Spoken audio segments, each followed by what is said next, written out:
સમગ્ર દેશભરમાં લોકશાહીની ચૂંટણીનો હવે અંત આવ્યો છે, ત્યારે બનાસકાંઠા જિલ્લામાં મહિલા વર્સિસ મહિલાઓનો રંગ છે તે રસપ્રદ જામ્યો છે. જોકે હવે ચૂંટણીના પ્રચાર પડઘામ બંધ થયા છે, ત્યારે હવે ડૉક્ટર રેખાબેન ચૌધરી જે ભાજપના ઉમેદવાર છે તેઓ હવે ડોર ટુ ડોર પ્રચાર કરીને જે મતદાતાઓ છે તેમને રીઝવવાનો પ્રયત્ન કરી રહ્યા છે.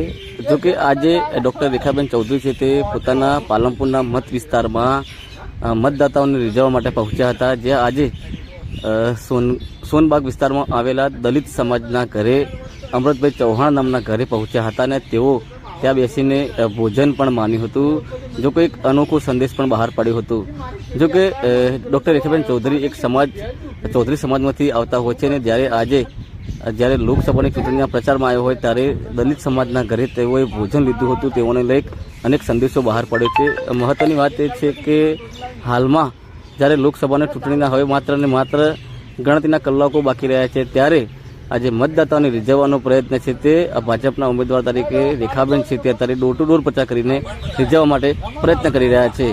હવે જોઈ રહ્યું કે ટૂંક સમયમાં જ આ મતદાન યોજાશે અને આગામી 4 તારીખે જ્યારે રિઝલ્ટ આવશે ત્યારે જોવું રહ્યું કે કોને આ મતદાતાઓ છે તે પોતાનો મત છે તે આપી રહ્યા છે, જેને લઈ લોકોમાં પણ એક અનેરો કુતૂહલ જોવા મળી રહ્યો છે.